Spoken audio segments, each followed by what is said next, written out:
Bonjour et bienvenue dans ce nouvel épisode de mon podcast Mon Psy part en live. Je suis Julien Borloo, psychologue à Lausanne et aujourd'hui on va parler des red flags en amour.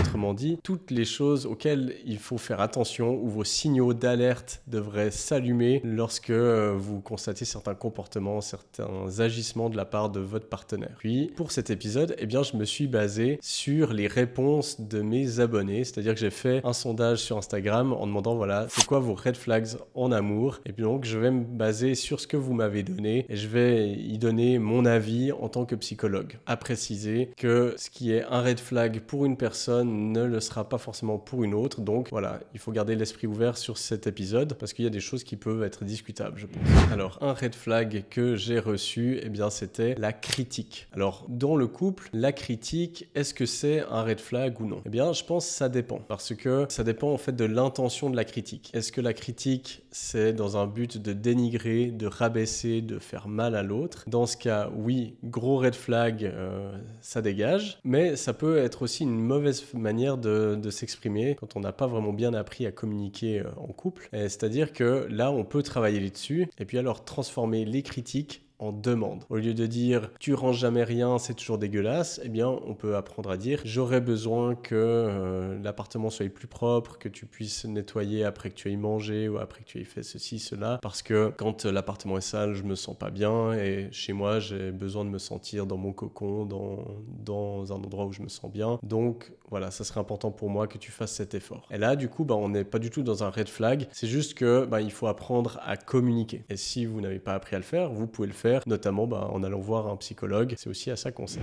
Un autre red flag que j'ai reçu en commentaire dans un couple, c'est la violence, les abus, pas de consentement, l'intimidation, le chantage, l'humiliation. Alors là, il va sans dire que c'est un énorme red flag, c'est même pas un red flag, là, c'est une alerte rouge, alerte générale.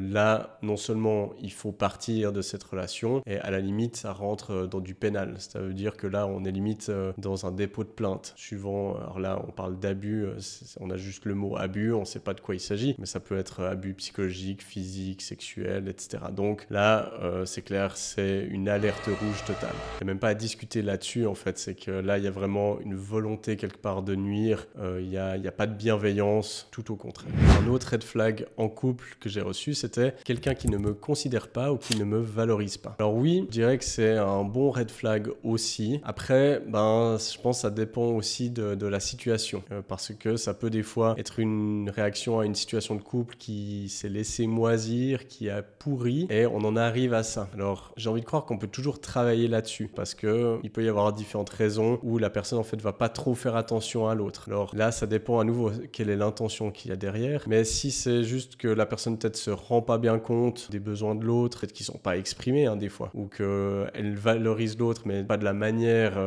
dont l'autre partenaire le perçoit, là ça sera pas forcément un red flag. À nouveau, c'est un besoin de communication. Donc là, je dirais que c'est un petit red flag, mais ça demanderait un peu plus de contexte pour comprendre vraiment dans la situation. Est-ce que c'est à nouveau un problème de communication ou est-ce que c'est juste que la personne, elle est avec quelqu'un mais elle s'en fiche, elle considère pas les besoins de l'autre, elle en fait qu'à sa tête. Alors là, oui, on est dans un gros red flag. Ça, c'est aussi, je tiens à préciser, là j'ai beaucoup de réponses sans aucun contexte, donc n'écoutez pas cet épisode et puis allez quitter directement votre partenaire juste parce que vous m'avez entendu dire quelque chose. Voilà, ça dépend souvent aussi du contexte. En fait, si ça vous fait réaliser qu'il y avait un truc qui vous dérangeait, que vous n'arriviez pas trop à identifier quoi, puis que là cet épisode il éveille ça, super. Par contre, si en fait les choses vous dérangeaient pas, puis que c'est cet épisode qui vous met le doute, peut-être qu'en fait c'est pas vraiment ce que vous êtes en train de vivre dans votre situation. Un autre red flag que j'ai reçu en couple, c'est quelqu'un qui me dit comment je devrais réagir. Alors là, je dirais assez gros red flag, parce que finalement, on réagit comme on réagit. Et ça pourrait s'apparenter à du gaslighting. Quand on remet en question une personne par rapport à comment elle réagit, qu'on lui dit du coup non, tu devrais pas réagir comme ça, tu devrais réagir de cette manière. Ça s'apparente à du gaslighting. D'ailleurs, je vous encourage à voir l'épisode sur cette thématique qui normalement, quand cette vidéo est sortie, il devrait être sorti également. Donc allez voir cet épisode où j'explique ce concept qui est vraiment un concept important, surtout dans le couple ou dans les relations. Donc oui, gros red flag parce que ça veut dire que la personne n'est pas forcément à l'écoute de vous, qu'elle a une idée préconçue de comment vous devriez être, qui est dans le reproche de finalement comment vous ressentez les choses. Ça va pas. Donc pour qu'il y ait une belle relation, il faut qu'on accepte le ressenti de l'autre. Après, on peut en discuter, hein, puis on peut discuter de qu'est-ce qui a fait réagir comme ça, est-ce que la personne a mal interprété ce qu'on disait ou notre réaction, mais ça ne sert à rien de dire à l'autre non, tu ne devrais pas réagir comme ça, tu ne devrais pas ressentir cette émotion parce que cette émotion, c'est celle qu'elle ressent. Et donc, on n'a pas à remettre ça en question.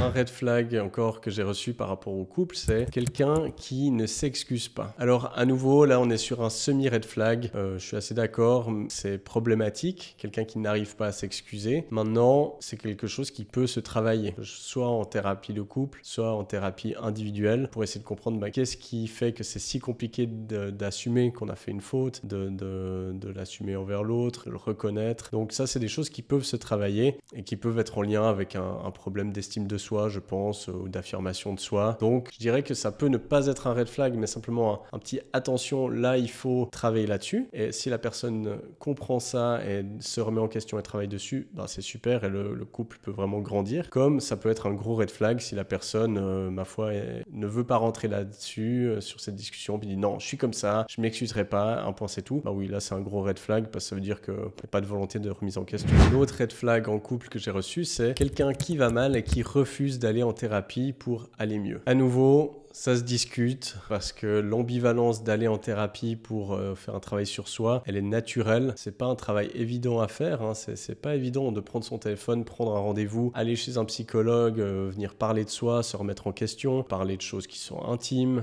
être d'accord de révéler à quelqu'un, à un professionnel, nos parts d'ombre, nos défauts, etc. Notre fonctionnement, c'est pas évident. Donc, c'est normal qu'il y ait une ambivalence à travailler sur soi. Donc ça, je trouve qu'on peut l'accepter. Mais à nouveau, ça dépend. Est-ce que la personne, elle a besoin de temps dans son processus pour ensuite aller travailler sur elle? Ou bien est-ce que, ma foi, non, elle refuse catégoriquement et puis ça ne change pas avec le temps. Et puis, ces problèmes impactent négativement le couple, mais elle veut rien faire par rapport à ça. Ça, du coup, en effet, ce serait un red flag parce que, à nouveau, la personne n'a pas envie de régler des problèmes, quand bien même ça vient pourrir la situation de couple. Donc là, un gros red flag si c'est ce cas de figure. Un autre red flag en couple qui m'a bien fait rire cette fois, c'est quelqu'un qui parle trop de sa mère au premier rendez-vous. J'aurais bien voulu être au premier rendez-vous de la personne qui a envoyé ce message. Je ne sais pas trop ce que tu as vécu durant ce moment-là. Je pense qu'en effet, ça a dû être un petit peu pénible. Alors, est-ce que c'est un red flag? Je ne sais pas. Je ne sais pas comment cette personne parlait de sa mère. En effet, peut-être que c'était pas très adéquat. Donc, est-ce qu'on doit qualifier ça de red flag? Je ne sais pas. Mais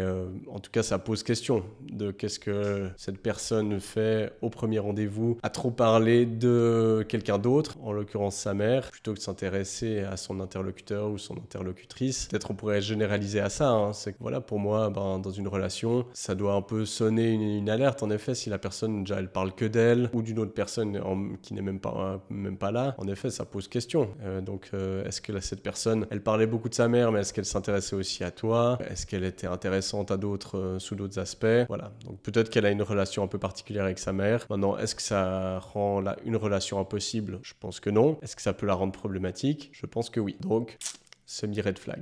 Un autre red flag en amour que l'on m'a envoyé, c'était quelqu'un avec qui je ne peux rien faire seul de mon côté, qui m'interdit quelque part de faire des choses seul de mon côté. Alors oui, dans ces cas, pour moi, c'est un immense red flag parce que, en fait, ça revient à de la manipulation quelque part, ça revient à je veux limiter la liberté de la personne avec qui je suis, je veux exercer un contrôle sur elle. Et donc ça, oui, c'est extrêmement problématique. Et il y a plein de manières comme ça. Dès qu'on voit, en tout cas ça c'est mon avis, dès que la personne avec qui vous êtes, vous voyez qu'elle cherche à vous contrôler, à restreindre votre liberté, à vous interdire des choses, c'est mauvais signe. Alors bien sûr, il y a des règles, il y a un contrat en couple, donc bien sûr si on est dans un contrat monogame, oui, on va interdire à l'autre de nous tromper. Mais là, ça fait partie du contrat mutuel. Ce qui est problématique, c'est quand il y a une personne qui vient imposer son contrat alors que l'autre n'est pas OK avec ça. Donc c'est un contrat unidirectionnel, ça ne marche pas. Red flag, jawbone, comme on dit chez nous. Encore un autre red flag que j'ai reçu, c'était par rapport au couple, quand quelqu'un banalise ou minimise les paroles de son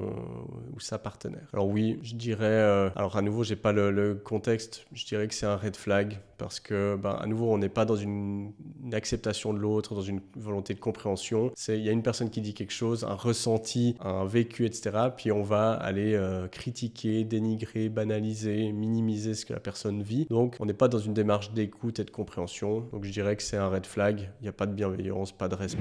Voilà, on arrive à la fin de cet épisode sur les red flags en amour. J'espère qu'il vous aura plu. Je vais essayer de faire d'autres épisodes comme ça où je fais intervenir mes abonnés parce que je trouve ça toujours intéressant d'interagir avec vous. Si ça vous a plu, laissez des commentaires, abonnez-vous sur YouTube, sur les plateformes de podcast également, Spotify, Apple Podcast. Laissez des évaluations, ça m'aide énormément à faire grandir ce podcast. Donc merci aux personnes qui prennent juste 2 secondes pour le faire et je vous dis à la semaine prochaine pour un prochain épisode.